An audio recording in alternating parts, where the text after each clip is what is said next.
The energy transition itself is woefully underspecified. And we kind of know where the end state is. There's some pathways for renewable increases. There's some simpler necessary elements to ending coal too much. And we will not have a just transition if it's oversimplified. It is a matter of urgency to specify that, including having a framework for responsible retirement of stranded assets. So the winding down of assets that won't live out their entire geological life. In terms of those net zero commitments cascading down to companies, we now have over 5,000 companies, major companies, I would underscore, around the world who have the most rigorous net zero plans, science-based, target-based plans. And interestingly and importantly, at COP, it was a little underreported, but the UK Chancellor announced that those plans will become mandatory for large listed firms in the UK. The financial sector stepped up. The highest profile is around the Glasgow Financial Alliance for Net Zero. These are commitments of financial institutions from asset owners, asset managers, banks, insurers, export credit agencies, others. Total balance sheet over $130 trillion. Juxtapose that against about $4 to $5 trillion per annum that's needed for the energy transition.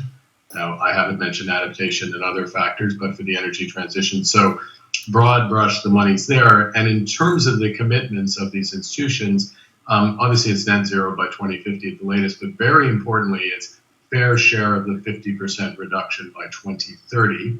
So there's a nearer term target, an actionable target, and 5-year decarbonization plans, particularly for the banks and asset owners, that need to be rolled out in within 18 months, and an annual reporting against that. So the future is brought to the present in terms of performance. Over 500 institutions now in that, combined with the financial sector that's focused on transition to net zero, that $130 trillion, and forward-leaning companies, we're going to see a real investment boom around decarbonization. We need a new system to get scale capital into emerging and developing economies.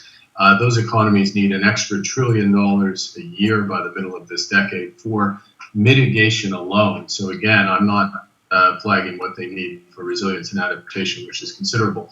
The system we have doesn't work. We can get into that on how to leverage public capital to get multiples of private, but it's a priority. Nature and resilience needs for investment. So in some respects, we have shrunk into a relentless, remorseless focus on net zero, which is the necessary condition for sustainability. It's not the sufficient condition, obviously. And it now expanding broader out to nature, resilience on just transition.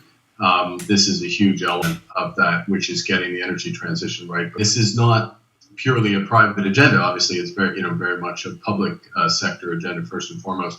But from a broader ESG responsibility, taking into account all these stakeholders for the transition is necessary.